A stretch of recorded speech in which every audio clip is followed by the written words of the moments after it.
अस्सलाम वालेकुम स्टूडेंट्स, मैं उम्मीद करता हूँ कि आप सब खैरियत से होंगे। सबसे पहले हदीस मुबारका हज़रत अबू बकर सिद्दीक़ रज़ी अल्लाह ताला अन्हा फरमाते हैं कि हुज़ूर पाक सल्लल्लाहु अलैहि वसल्लम ने फरमाया कि मक्कार और बख़ील जन्नत में दाखिल ना होंगे और एक वो जो एहसान करके जितलाए। तो इसके बाद जो हमारा आज का लेक्चर है उस पर बात करेंगे, जो कि है ग्राफ्स। आज हम देखेंगे इंट्रोडक्शन ऑफ ग्राफ। तो आए बगैर वक्त ज़ाया किए आज का लेक्चर शुरू करते हैं। जिस तरह के आपको पता है कि ग्राफ क्या होता है, लेकिन फिर भी हम क्या करते हैं, इसका इंट्रोडक्शन वगैरह देखते हैं ताकि आपको मज़ीद क्लियर हो जाए ग्राफ के बारे में। अगर सबसे पहले बात करें कि ये इन्वेंट कैसे हुआ या किसने किया, तो इसको इन्वेंट करने वाले शख्स का नाम है विलियम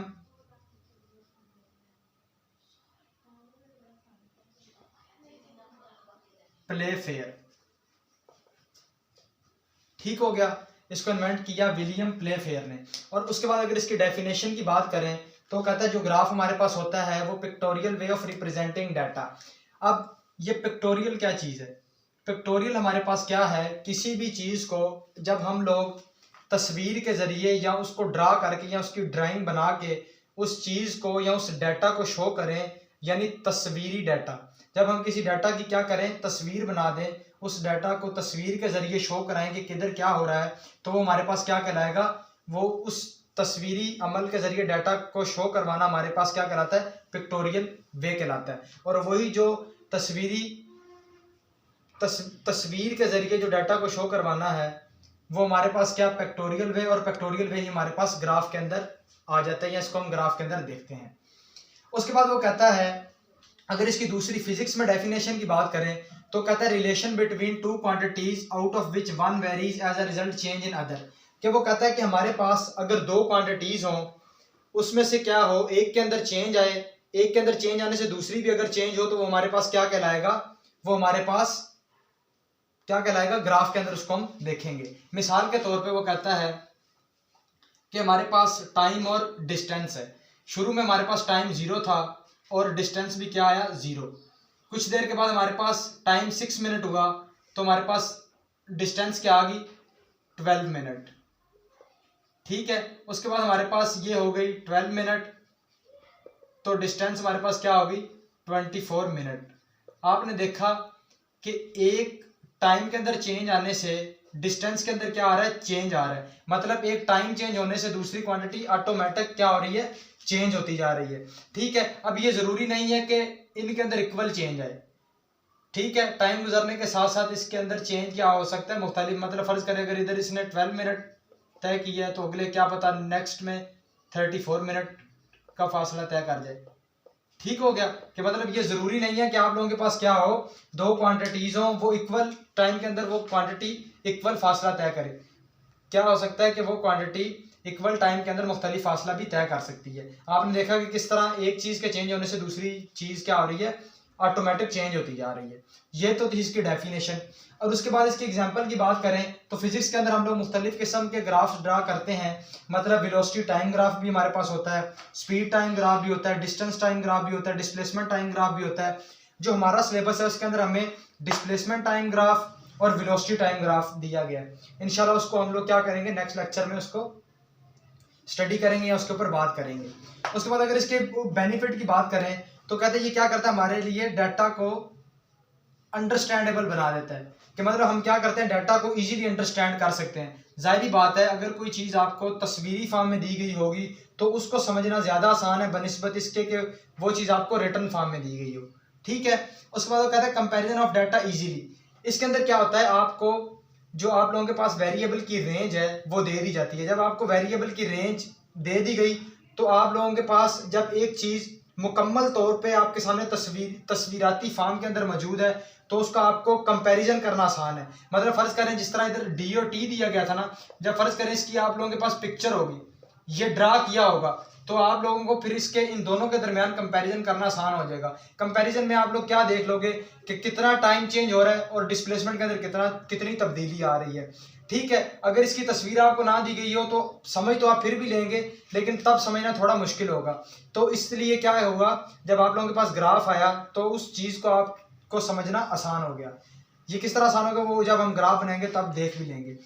उसके बाद कहता है प्रोवाइड इन्फो इजीली, कि मतलब हमें आसानी से इंफॉर्मेशन क्या करता है, प्रोवाइड करता है। उसके बाद अगर इसके स्ट्रक्चर की बात करें तो वो कहता है इसके स्ट्रक्चर में हमारे पास क्या होता है, दो एक्सिस होते हैं। एक हमारे पास एक्स एक्सिस होता है जो हमारे पास क्या होता है, हॉरिजॉन्टल होता है, ठीक है। दूसरा हमारे पास क्या होता है, वाई एक्सिस होता है जो हमारे पास क्या होता है, वर्टिकल होता है। एक एक्स एक्सिस और एक वाई एक्सिस। और कहते हैं अगर इनको क्या करें, मिला दिया तो जिस पॉइंट पे ये मिलेंगे वो आप लोगों के पास क्या हो जाएगा, ओरिजिन हो जाएगा, ठीक हो गया। उसके बाद अगर नोट, वो कहता है कि ग्राफ हमारे पास स्ट्रेट लाइन भी हो सकता है या हमारे पास क्या हो सकता है, स्ट्रेट भी हो सकता है या वेरिएबल भी हो सकता है। अब स्ट्रेट और वेरिएबल किस तरह हो सकता है, स्ट्रेट आपने याद रखना, स्ट्रेट ग्राफ आप लोगों के पास तब होगा जब क्या करेंगे, जब आप लोगों के पास एक क्वांटिटी के चेंज होने से दूसरी क्वांटिटी के अंदर इक्वल चेंज आ रहा है। मिसाल के तौर पे अगर टाइम आप लोगों के पास 1 मिनट गुजरा तो डिस्प्लेसमेंट या डिस्टेंस कवर हुई 2 किलोमीटर। फिर टाइम आप लोगों के पास 1 मिनट और गुजरा, फिर डिस्प्लेसमेंट आपके पास होगी 4 किलोमीटर। इसी तरह आप लोगों के पास ये क्या होगा, चलती गई, इक्वल टाइम चेंज होने से इसके अंदर इक्वल चेंज, मतलब इक्वल इंटरवल ऑफ चेंज आता गया। जब इस तरह का आप लोगों के पास सीन होगा तब आप लोगों के पास क्या होगा, जो ग्राफ होगा वो स्ट्रेट लाइन होगा। लेकिन अगर 1 मिनट गुजरने के बाद इधर 2 किलोमीटर चेंज आया और 2 मिनट गुजरने के बाद इधर आप लोगों के पास चेंज आ गया 1 किलोमीटर, मतलब 2 से क्या किया, चेंज आप लोगों के पास डिक्रीज कर गया। मतलब पहले ये ग्राफ इस तरह था, फिर ऊपर जा रहा था, आप लोगों के पास क्या किया, डिस्टेंस डिक्रीज की तो 1 आपको नीचे आना पड़ा, ठीक है। मतलब क्या हुआ, आप लोगों के पास उसके अंदर तब्दीली आ गई, तो फिर आप लोगों के पास इस तरह कोई कर्व ग्राफ बन जाएगा। वो मुख्तलिफ वैल्यू आती जाएंगी, फिर आप उस हिसाब से उसको पुट करते जाओगे, ठीक है। मतलब ग्राफ स्ट्रेट भी होता है, वेरिएबल, या इसको आप लोग कर्व कह सकते हो, कि आप लोगों के पास क्या होगा, एक कर्व्ड ग्राफ होगा कर्व की फॉर्म में, ये इस तरह मतलब उसके अंदर चेंजिंग आती जाएगी, ठीक है। उसके बाद देखते हैं हम लोग के स्टेप्स फॉर ड्राइंग ग्राफ, कौन से स्टेप है जिनको फॉलो करके हम क्या करते हैं, ग्राफ ड्रा कर सकते हैं। सबसे पहले आपने याद रखना, जो पहला स्टेप है वो आप लोगों ने क्या करना है, सिलेक्ट द वेरिएबल। सबसे पहले आप लोगों ने ये देखना है कि आप किन चीजों के दरमियान ग्राफ बनाना चाह रहे हो। वेरिएबल से क्या मुराद है, फिजिक्स के अंदर इस तरह हम ग्राफ बनाना चाह रहे हैं डिस्टेंस और टाइम के दरमियान, वेलोसिटी और टाइम के दरमियान, डिस्प्लेसमेंट और टाइम के दरमियान, तो वो आप लोगों के पास क्या हो गए, वेरिएबल्स हो गए। मिसाल के तौर पर मैं यहाँ पे डिस्टेंस और टाइम के दरमियान ग्राफ बनाना चाह रहा हूँ, तो डिस्टेंस और टाइम मेरे पास क्या आ गए, वेरिएबल, ठीक है। उसके बाद आप लोगों के पास आ गई range of variable, range of variables कि मतलब आप लोग वेरिएबल्स की क्या कर रहे हो, रेंज क्या ले रहे हो, कहाँ से कहाँ तक ले रहे हो। मिसाल के तौर पे मैंने टाइम लिया 0 से 36 मिनट और मैंने डिस्टेंस ली 0 से 24 किलोमीटर, तो ये हमारे पास क्या आ गया, ये हमारे पास आ गई रेंज आ गई, टाइम की रेंज आ गई और डिस्प्लेसमेंट की या डिस्टेंस की। तो ये हमारे पास क्या हो गया, रेंज ऑफ वेरिएबल के, हमारे पास वेरिएबल कहाँ से कहाँ तक है। उसके बाद है select the scale of graph. जो तीसरा नंबर पे आपके पास स्टेप आएगा वो आप लोगों ने क्या करना है, आपने जो ग्राफ है उसका स्केल से क्या मुराद है कि आप लोग जिस पेज पे ग्राफ ड्रा कर रहे हो वहां पे आप लोगों के पास कुछ इस टाइप का पेज होता है, ग्राफिकल पेज, ये इस तरह का आपके पास पेज होगा ये, ठीक है। तो जब इस तरह का पेज दिया गया होगा तो स्केल ऑफ ग्राफ से क्या मुराद है कि आप लोग एक छोटा डब्बा या हॉरिजॉन्टल बॉक्स और वर्टिकल बॉक्स या जो इस तरह के छोटे डब्बे हैं उनकी आप लोग क्या मान रहे हो, उसको 5 ले रहे हो, 10 ले रहे हो, वो हर बच्चा अपने हिसाब से, या ग्राफ जितना बड़ा बनाना चाह रहा है, जितना छोटा बनाना चाह रहा है, उस हिसाब से वो क्या करेगा, स्केल को सिलेक्ट कर लेगा, ठीक हो गया। जो हमारे पास चौथे नंबर पे स्टेप आता है, आपने क्या करना है, ड्रा एक्सिस, एक्सिस ड्रा कर लेने हैं और क्या कर लेना है, एक्सिस ड्रा करने के साथ साथ टाइटल द ग्राफ, ग्राफ को आपने क्या करना है, टाइटल भी दे देना है। जिस तरह आपने वेरिएबल सेलेक्ट कर लिए उन वेरिएबल, फिर उस ग्राफ को आपने क्या किया, एक टाइटल दे देना एक्सिस ड्रा करने के बाद, ठीक हो गया। उसके बाद आपने क्या करना है, put data on graph, graph के अंदर आप लोगों ने क्या करना है, डाटा पुट कर देना है और उसके बाद करना है draw the graph. Last step क्या आपने क्या करना है, ड्रा दी ग्राफ, ग्राफ को ड्रा कर देना है। ठीक हो गया, ये तो थे इसके स्टेप्स। आइए अब ये ग्राफ बना के इसको देखते हैं कि हमारे पास इसमें क्या आ रहा है।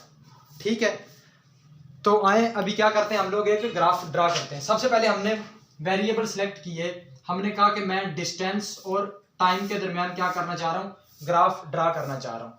ठीक है, मैंने डिस्टेंस और टाइम ले लिया। उसके बाद मैंने इसकी रेंज रखी, जिस तरह ये 0 से 36 और ये 0 से 24।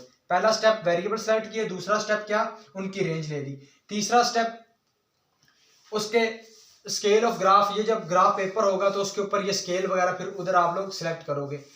इधर अगला स्टेप पे आते हैं कि ड्रा दी एक्सिस। उसके बाद मैंने क्या किया, एक्सिस ड्रा कर लिए। ये मेरे पास वाई एक्सिस हो गया और ये मेरे पास क्या हो गया, एक्स एक्सिस हो गया। ये एक्स एक्सिस हो गया और ये वाई एक्सिस हो गया। अब नेक्स्ट स्टेप क्या है, टाइटल दी ग्राफ। इसको मैंने टाइटल दिया, इसको मैंने कहा डिस्टेंस टाइम ग्राफ है मेरे पास, मैंने इसको क्या कर दिया, इसको टाइटल दे दिया। ठीक है, टाइटल देने के बाद नेक्स्ट स्टेप में क्या किया, put data on the graph, data put किया। 0 इधर ले रहे हैं हम टाइम, इधर ले रहे हैं हम लोग डिस्टेंस, इधर लिया 0, इधर लिया 12, 24 और 36। ठीक है, मतलब टाइम के अंदर इस हिसाब से चेंज आ रहा है। उसके बाद जो मैंने यहाँ पे ये लिया, इसको मैंने लिया 7, 14 या इसको कह लो उसके हिसाब से, डाटा के हिसाब से 6, 12 और 24। ठीक है, इसको इस तरह ले लिया। अब क्या किया, डाटा पुट करने के बाद अब ग्राफ को ड्रा करते हैं। 6 पे 12 आ रहा है, 24 आ रहा है, 36 पे 24। तो ये हमारे पास क्या आ गया, एक स्ट्रेट लाइन ग्राफ आ गया। जब हमने इसको, ये फ्री हैंड स्केचिंग, जब आप इसको यूं मिलाएंगे तो ये आप लोगों के पास क्या आ गया, एक स्ट्रेट लाइन ग्राफ आ गया। ड्रा दी ग्राफ, ग्राफ हमने ड्रा कर लिया। ठीक हो गया। अब अगर कोई कहे कि ये मतलब स्ट्रेट लाइन किस तरह आ गया, तो मैंने आपको पहले भी बताया था कि जब एक चीज़ के अंदर जो चेंज आ रहा है, दूसरी चीज़ के अंदर भी उसी हिसाब से चेंज आता जाए, तो आप लोगों के पास क्या हो जाएगा, वो आप लोगों के पास एक स्ट्रेट लाइन ग्राफ आ जाएगा। ठीक है, तो मुझे उम्मीद है कि आप लोगों को ये समझ आ गया होगा जो हमने इंट्रोडक्शन टू ग्राफ पढ़ा और उसके जो स्टेप्स थे। इंशाल्लाह नेक्स्ट लेक्चर में हम लोग बात करेंगे डिस्प्लेसमेंट टाइम ग्राफ पे। तब तक के लिए इजाज़त दीजिए, अल्लाह हाफिज़।